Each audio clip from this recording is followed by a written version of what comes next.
What is up guys, this is Aqib from Technoboss India. और finally आज मैं आपके लिए लेके आ रहा हूँ आईफोन 11 का फुल रिव्यू।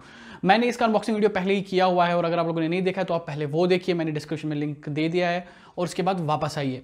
तो आज की वीडियो में हम कवर करेंगे complete A to Z iPhone 11 को लेकर और मैं बताऊंगा आपको फाइनली क्या आपको ये परचेज करना चाहिए कि नहीं।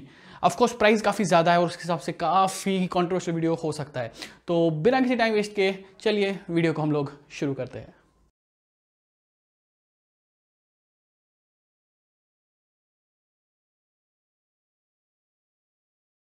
सबसे पहले बात करते हैं स्क्रीन की। तो ये मोस्ट कंट्रोवर्शियल पार्ट है इस फोन का। और जो स्क्रीन है उसका जो रेजोल्यूशन है वो मानता हूं मैं कि फुल एचडी नहीं है। आपको मिलता है 1792 बाई 828 एट 326 पिक्सल पर इंच, जो कि मैं मानता हूं कम है, लेकिन टू बी ऑनेस्ट फ़ोन को यूज़ करने के बाद मेरे को ऐसा नहीं लगा। फ़ोन का जो डिस्प्ले है वो काफ़ी सही है, फ़ोन के डिस्प्ले की क्वालिटी काफ़ी अच्छी है और कंपेयर टू बाकी डिस्प्ले से फ़ोन काफ़ी सही है। यहाँ पे एप्पल ने जो है अपना सबसे बेस्ट मेरे हिसाब से एलसीडी पैनल जो है इसमें फिट किया हुआ है। और मोस्टली अगर आप एप्पल यूज़र तो आपको पता है कि Apple is all about quality, they believe in quality rather than quantity. अब मैं यहाँ पे कोई एप्पल का फैन बॉय नहीं जो एप्पल की तारीफ कर रहा हूँ, लेकिन जो सच है मैं आपको वो बता रहा हूँ। और मेरे को यूज़ करने के बाद कहीं से भी ये नहीं लगा कि जो पैनल है वो एचडी पैनल नहीं है। अब एक और चीज़ जो गौर करने वाली वो ये है कि जो यूट्यूब अगर आप इस पर देखते हैं तो आपको जो यूट्यूब है वो आपको ऑप्शन दे देगा 1080p का, लेकिन पैनल जो है वो 1080p सपोर्ट नहीं करता। अब ऐसा क्यों है मेरे को सच बताऊँ तो नहीं पता। अगर आप लोगों को पता है तो कमेंट सेक्शन में ज़रूर बताइए, मैं भी शायद कुछ नया सीखूं। अब जहाँ तक स्क्रीन के साइज़ की बात है वो 6.1 इंच का है और मेरे हिसाब से काफ़ी सही है। यहाँ पे आप देखेंगे कि जो स्क्रीन है वो जो आईफोन 11 प्रो मैक्स है उससे छोटी है, लेकिन जो नॉर्मल 11 प्रो है उससे थोड़ी बड़ी है। इसको Apple basically retina display, liquid retina display बोलता है। ऑफकोर्स उनकी अपनी एक भाषा में उन्होंने इस डिस्प्ले का नाम दिया है, लेकिन ओवरऑल एक नॉर्मल सा LCD पैनल है। और एक और चीज़ मैं आपको बताना चाहूँगा कि ये जो पैनल है वो 60 हर्ट्ज़ सपोर्ट करता है। तो यहाँ पे आपको 90 हर्ट्ज़ या 120 हर्ट्ज़ डिस्प्ले का ऑप्शन नहीं मिलता है। और अगर आप इस फ़ोन पे वीडियोस देखिए यूट्यूब वगैरह पे तो आपको काफ़ी अच्छा लगेगा। मेरे को सच में बताऊँ, जैसे कि मैंने आपको बता दिया, मुझे कहीं पे भी ये नहीं लगा कि जो वीडियो है उसका क्वालिटी अच्छा नहीं है या डिस्प्ले का जो क्वालिटी है वो सही नहीं है। अब चलते हैं डिज़ाइन की तरफ। और जहाँ तक फ़ोन के सवाल है, ये कम्प्लीटली जो है एल्युमिनियम से बना हुआ है। यहाँ पे आपको स्टेनलेस स्टील नहीं मिलता है जो आपको 11 प्रो या 11 प्रो मैक्स में देखने को मिलता है। जो बॉडी है वो कम्प्लीटली एल्युमिनियम की है और काफ़ी सही है। मतलब क्वालिटी जो है मटेरियल की वो काफ़ी सही है, कहीं पे भी लूज एंड्स नहीं है और आपको हाथ में पकड़ते ही फील होगा कि जो आप फ़ोन यूज़ कर रहे हैं वो एक हाई लेवल मटेरियल से बना हुआ है और एकदम फ्लैगशिप प्रोडक्ट है। और एक और चीज़ यहाँ पे ये देखने को मिली है कि एप्पल ने क्या किया कि लेंथ जो है फ़ोन का वो थोड़ा कम है और ब्रेथ वाइज फ़ोन थोड़ा चौड़ा है। तो उससे क्या होगा कि आप फ़ोन आराम से हाथ में होल्ड भी कर पाएंगे और चारों जो कोने हैं अगर आपके हाथ थोड़े बड़े हैं तो आप आराम से रीच भी कर सकते हैं। एक और चीज़ जो डिफरेंस है कंपेयर टू जो 11 प्रो मैक्स है वो ये है कि जो बैक पैनल है वहाँ पे आपको जो कैमरा बम्प है उस पर आपको फ्रॉस्ट ग्लास मिलेगा और जो नॉर्मल पूरा बैक पैनल है वो आपको नॉर्मल ग्लास मिलेगा। जबकि प्रो और प्रो मैक्स में दोनों चीज़ें उल्टी है। वहाँ पे आपको जो है बम्प उसमें आपको नॉर्मल ग्लास मिलेगा और जो बैक पैनल है उसमें आपको फ्रॉस्ट ग्लास मिलेगा। अब एप्पल ने ऐसा क्यों किया वो मेरे को पता नहीं है, मे बी उनके अपने रीजंस होंगे, लेकिन थोड़ा मुझे ऑकवर्ड लगा ऐसा करना। मेरे हिसाब से तीनों को सेम ही दिया जा सकता था। जहाँ तक कैमरा का सवाल है, आपको यहाँ पे 2 कैमरा मिलते हैं, पीछे की तरफ और आगे की तरफ एक सिंगल कैमरा मिलता है। अब जो बेजल्स है यहाँ पे वो थोड़े से थिक है, लेकिन अगर आपका ये पहला आईफोन है तो आप नोटिस नहीं करेंगे। ऐसा नहीं कि बहुत ज़्यादा थिक है, थोड़े बहुत थिक है, आप मोस्टली नोटिस नहीं करेंगे। लेकिन अगर आप ने पहले आईफोन चला चुके हैं जैसे कि आईफोन 10 या आईफोन 10s मैक्स, तो मैं आपको, अगर आप इस फ़ोन पे आते हैं तो आपको बेजल्स डेफिनेटली आप नोटिस करेंगे थोड़ा बहुत। लेकिन जैसा कि मैं बता चुका हूँ कि अगर आप XR चला चुके हैं तो आपको बेजल्स पे उतना फ़र्क नहीं पड़ेगा। अगर आप 8+ या जो उनके ओल्डर जनरेशन फ़ोन है वो चला चुके तो आपको डेफिनेटली उतना फ़र्क नहीं पड़ेगा। अब एक और चीज़ जो इस फ़ोन की मुझे अच्छी लगी वो है कलर्स। ये आपको 6 कलर्स में मिल जाता है, जैसे कि मेरे पास जो है वो ये ग्रीन है, इसके अलावा आपको ये वाइट और ब्लैक तो है ही और उसके अलावा आपको येलो और पर्पल में भी मिल जाएगा, जो कि काफ़ी सही है। और फाइनली जो लास्ट वाला इनका है वो है रेड, जो ऑफकोर्स प्रोडक्ट रेड है। उसका नाम प्रोडक्ट रेड ऑफकोर्स इसीलिए है क्योंकि उसका कुछ हिस्सा जो है वो रेड सोसाइटी को जाता है। एक और चीज़ है जो है 3D टच, वो आपको यहाँ पे देखने को नहीं मिलेगी। उसके अलावा उसके बदले एप्पल ने कुछ और दिया जिसको हम हैप्टिक टच बोलते हैं। 3D टच और हैप्टिक टच में ज़्यादा फर्क नहीं, बस इतना कि 3D टच से जो आपका टच सेंसिटिविटी है उससे आप जो है शॉर्टकट रख सकते हैं, लेकिन हैप्टिक टच में ऐसा नहीं है। इट वर्क्स जैसे कि बाकी एंड्रॉइड फ़ोन में चलता है। अब जो 3D टच है वो 8+ या उसके पुराने मॉडल्स में था और I don't know why Apple ने वो डिसकंटिन्यू किया। अब अगर आप डिफरेंस जानना चाहते हैं 8+ में या उससे पिछले मॉडल में और 11 में, और आप डिसाइड करना चाहते हैं कि आपको उसी फ़ोन पे स्टक करना चाहिए, आपको ये लेना चाहिए या अभी भी 8+ मार्केट में अवेलेबल, आपको वो लेना चाहिए। उसके लिए मैं मोस्टली अगले हफ्ते जो है एक कंपैरिजन वीडियो लेके आने वाला हूँ, तो वो वीडियो देखने के लिए प्लीज़ चैनल को सब्सक्राइब करिए ताकि आप वो वीडियो मिस ना करें। इसके अलावा आपको IP68 water and dust resistant भी मिल जाती है, जो ऑफकोर्स बहुत कॉमन है, और उसके अलावा आपको ड्यूअल स्पीकर्स भी मिल जाते हैं। अब चलते हैं कैमरा की तरफ। यहाँ पे आपको बैक पे जो है वो दो कैमरा मिलते हैं। एक है वाइड एंगल लेंस और दूसरा है अल्ट्रा वाइड एंगल लेंस। अब एप्पल क्लेम करता है जो अल्ट्रा वाइड एंगल लेंस है वो 120 डिग्री फील्ड ऑफ व्यू जो है वो कवर कर सकता है, और मेरे टेस्ट में वाइड एंगल और अल्ट्रा वाइड एंगल दोनों काफ़ी सही है। दोनों की पिक्चर क्वालिटी काफ़ी सही है, दोनों का डायनेमिक रेंज मुझे काफ़ी अच्छा लगा, और पिक्चर जो काफ़ी वाइब्रेंट आती है। अब जहाँ तक इंडोर शॉट्स का सवाल है वो थोड़े से लैगी है, लेकिन उतने भी नहीं। मतलब इस प्राइस में आपको काफ़ी अच्छे इंडोर शॉट्स मिलेंगे, और कैमरा के मामले में मुझे कोई कंपैरिजन नहीं है। अगेन वो डिपेंड करता है कि आप इंडोर शॉट्स कैसे लेते हैं। मे बी मैं शायद उतना अच्छा ना हो और आप शायद बेटर हो, तो उस हिसाब से मुझे सही लगा। मैंने 2-3 वो इंडोर शॉट्स लिए और दोनों इंडोर शॉट्स मुझे ठीक ठाक लगे। कुछ में जो है नॉइज़ मिली, लेकिन ज़्यादातर इंडोर शॉट्स काफ़ी सही है। और जहाँ तक बोके इफेक्ट का सवाल है वो आपको बैक कैमरा से बहुत बढ़िया में देखने को मिलता है, और जो ब्लर है वो काफ़ी सही है। मतलब लगेगा कि आप एक प्रोफेशनल कैमरा से शूट कर रहे हैं। और इसमें आपको तीसरा कैमरा नहीं मिलता, जैसे जो आपको 11 Pro Max में मिलता है। जो तीसरा कैमरा है वो टेलीफोटो लेंस है, यहाँ पे आपको देखने को नहीं मिलेगा, लेकिन मेरे हिसाब से आप लोग शायद वो मिस भी नहीं करेंगे। मुझे काफ़ी अच्छा लगा कि एप्पल ने यहाँ पे अल्ट्रा वाइड दिया इंस्टेड ऑफ टेलीफोटो लेंस। अब जो फ्रंट कैमरा है वो 12 मेगापिक्सल का, और एप्पल उसको ट्रू डेप्थ कैमरा भी बोलता है, और फ्रंट कैमरा भी काफ़ी सही है। फ्रंट कैमरा से लिए हुए पिक्चर्स भी काफ़ी ज़बरदस्त आते हैं, और डायनेमिक रेंज और जो नॉइस रिडक्शन है वो काफ़ी सही है। उसके अलावा जो फ्रंट कैमरे का बोके इफेक्ट है वो भी काफ़ी सही है, और बहुत सारे लोग ऐसे होंगे जिनको इस फ़ोन से सेल्फी लेने में बहुत मज़ा आएगा, क्योंकि टू बी ऑनेस्ट मेरे हिसाब से एट प्रेजेंट मुझे जितने फ़ोन मैंने टेस्ट किया, जितने फ़ोन मैंने यूज़ किया, उसमें इसका फ्रंट कैमरा सबसे बढ़िया लगा।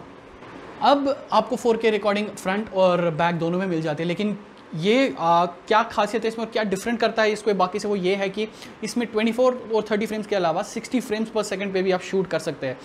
तो ये फ्रंट कैमरा की रिकॉर्डिंग है iPhone 11 की, और इससे आपको जो इसका माइक है वो भी समझ आ जाएगा कितना ठीक है, तेज़ है। यहाँ पे मैं इस वक्त अपनी टेरेस पे हूँ और यहाँ पे एकदम साउंड नहीं है, तो एक्सपेक्ट कर सकते हैं कि आपको ज़्यादा बेटर और क्लियर साउंड सुनाई देगा यहाँ पर। जी हाँ, जो यूजुअली मोस्टली ऑलमोस्ट किसी फ़ोन में अवेलेबल नहीं है, और एप्पल वो आपको दे रहा है, और ये चीज़ भी काफ़ी सही है। और वीडियो की जो क्वालिटी वो मेरे को काफ़ी अच्छी लगी, वीडियो का जो आउटपुट है वो काफ़ी अच्छा है।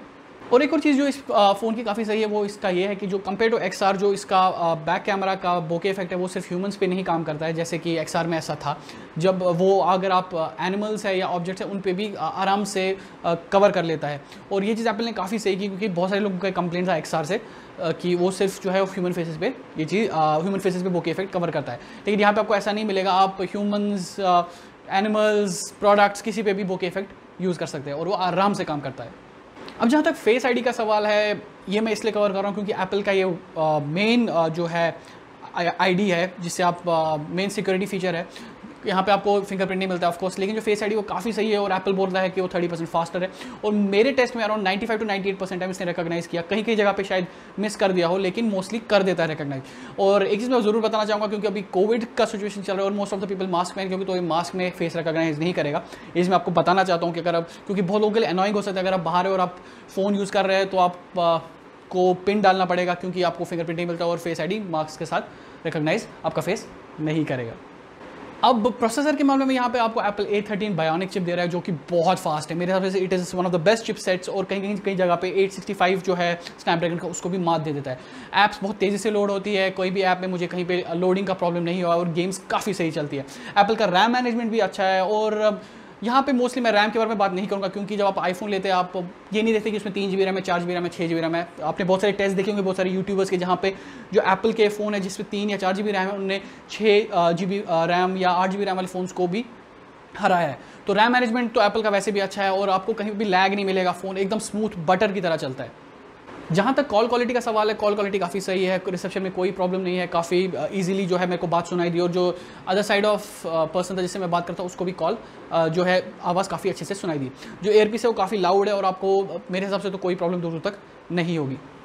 अब चलते हैं स्टोरेज के मामले में। यहाँ पे आपको 3 स्टोरेज मिलते हैं, 64 GB, 128 GB और 256 GB। अब ये भी एक कंट्रोवर्शियल पार्ट है आईफोन का, क्योंकि 64 GB की प्राइस है 68,000, जो कि बहुत ज़्यादा है मेरे हिसाब से।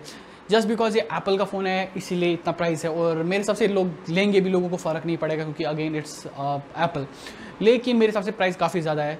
इस प्राइस में मेरे हिसाब से उनको 128 GB देना चाहिए था। अगर आप 128 GB लेना चाहते तो आपको 500 रुपये और खर्च करने पड़ेंगे, और आप अराउंड 73-74 का 128 GB है।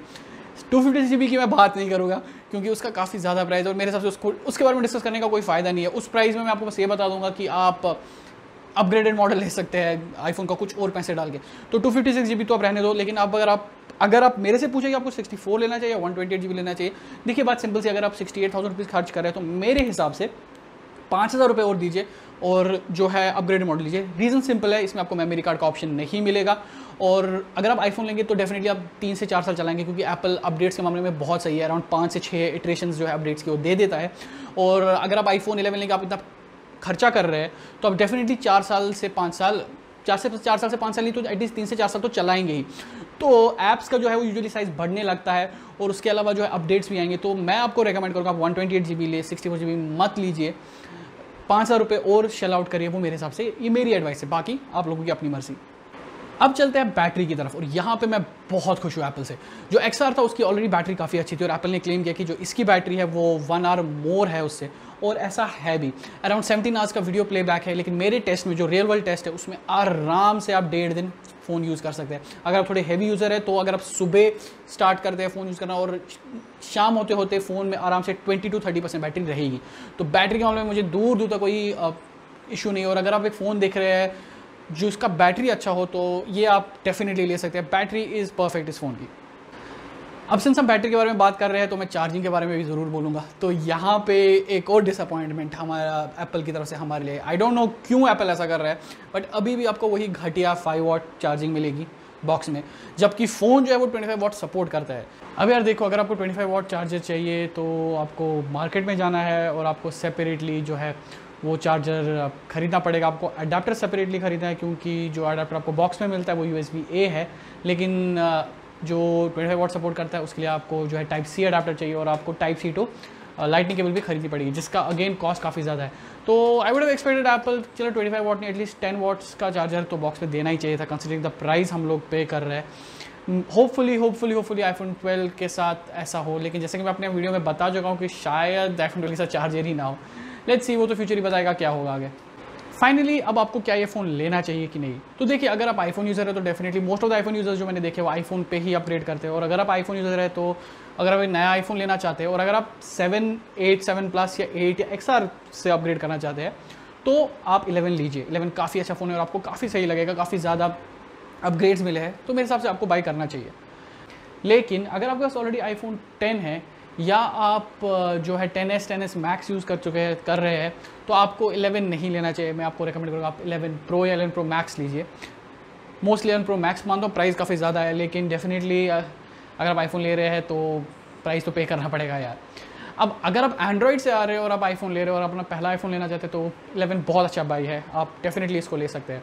और जो स्क्रीन वगैरह का प्रॉब्लम है उस पर प्लीज़ मत जाइए, स्पेक्स पे ना जाइए। यहाँ पे ये मेरी रिक्वेस्ट आप लोगों से, क्योंकि जो स्पेक्स है 11 की, मैं मानता हूँ कि जो स्क्रीन मैंने पहले ही बोला कि वो जो है वो 1080p नहीं है, लेकिन स्क्रीन काफ़ी अच्छी है और आपको दूर तक कोई फ़र्क नहीं लगेगा। तो आज की वीडियो में बस इतना ही। अगर आपको वीडियो पसंद आया हो तो प्लीज़ वीडियो को लाइक करिए, शेयर करिए और सब्सक्राइब करना ना भूलिए। मैं मिलूँगा अगले वीडियो में, तब तक के लिए अपना ख्याल रखिए। Take care and bye bye.